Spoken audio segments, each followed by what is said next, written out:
Hey guys, welcome to another episode of Tech Tip Tuesday. I'm Cole from Throttle Thrasher's Garage, and today we're going to be talking about the functionality of external wastegates. So first we're going to talk about the location of an external wastegate. Your wastegate is typically located between your turbo and your cylinder head. So it is on your exhaust manifold. The function of your external wastegate is to regulate boost. So how an external wastegate works is by regulating your exhaust pressure, being that it is on your exhaust manifold. When you are revving your engine, it is building exhaust pressure between the cylinder head and the turbo, which is where your turbo's power comes from to spin and build boost. So what this does is it opens up the valve at a certain PSI, which releases your exhaust gases out the dump tube, therefore controlling your boost. On an external wastegate, we've briefly talked about the exhaust in and out ports.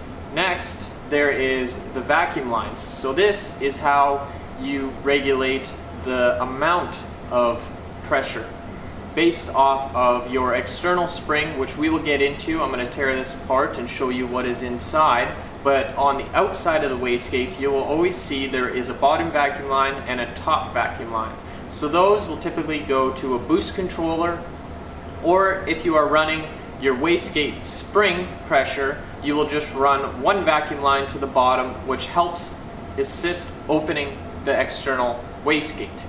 Now we're going to tear this external wastegate apart so that you can see what is inside for the key components to control your boost. When you get an external wastegate, first thing you want to do is tear it apart to see what springs you have inside, or if you ordered specific springs, let's say an 8 psi spring, that is what your base or lowest boost will be. So first thing you want to do is pull the cap off and see what springs you have inside and make sure that you have the right spring. On this wastegate, it has 6 bolts around the top cap. Some are a V-band. We're going to pull these bolts off and get the cap off. Be very careful when pulling the cap off your external wastegate. If it has an extremely heavy spring in it, this cap is going to go flying. So another way to do it is putting it in a vise and then removing the bolts and slowly releasing the pressure. This one has a really heavy spring in it, and I'm just going to try and hold my hand over it so it could go flying, but I'm just going to try it anyways. Wouldn't recommend doing it like this at home.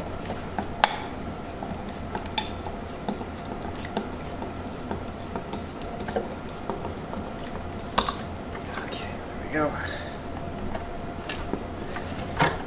So, we are inside of an external wastegate.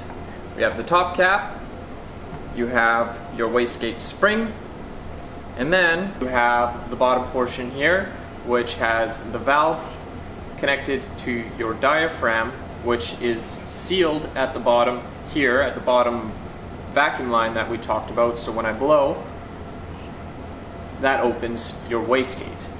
And on top of that, you have your external wastegate spring.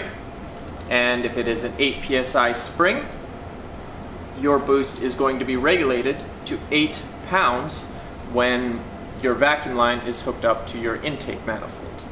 Now that is where the top cap comes into play to get more boost.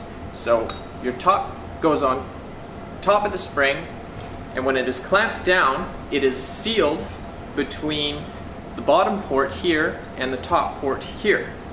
So on your intake manifold, you'll have your vacuum line going to your bottom, and if this is open, you only have 8 pounds of boost. That's because you have an 8-pound spring. If you have a bigger one, you have more boost. Now, in order to get more boost on an 8-pound spring, you will have a boost controller hooked up, and what that does is that restricts the flow out of the top of the wastegate. So the bottom hooked up to your intake, you have 8 pounds, but if you plug this, you are going to spike up to 15 or 16 pounds, and that is where a boost controller comes into play, is regulating the back pressure from the top of the valve in order to control where your set boost is higher than your 8-pound spring. Another thing to talk about with an external wastegate is the size. So wastegates come in different sizes and shapes. So there are some with different flanges. This is a V-band flange. And why the size of your external wastegate is very important is because if it is too small, when your valve opens, it's not going to be able to regulate your exhaust gases efficiently. So you will have an 8-pound spring in, but it's not releasing enough exhaust gases, and you are going to boost spike. And boost spike is where you have a spring set in for 8 pounds of boost, you go on a dyno or you go on the street, and suddenly you're seeing 15, 20 pounds of boost. That is because your wastegate is not doing its job efficiently. We've talked about the external wastegate, but majority of vehicles from factory actually have an internal wastegate. So here's an example of a Skyline RB26 or 25 turbo, and the wastegate on these is actually built in on the turbo. So I don't have the actual diaphragm set up here, but just to quickly brief over it, it is built in on the turbo, and this valve here does the same job as an external wastegate, only it regulates the gases back into the downpipe. Which, another thing that you can do with an external wastegate is this dump tube can either go into atmosphere and you get that really loud screaming noise, or you can route it back into your downpipe. Well, that is it for today's Tech Tip Tuesday. We talked about an external wastegate and the functionality behind it. If there's anything you would like to learn, drop a comment below. Thank you for watching. We'll see you guys on the next one.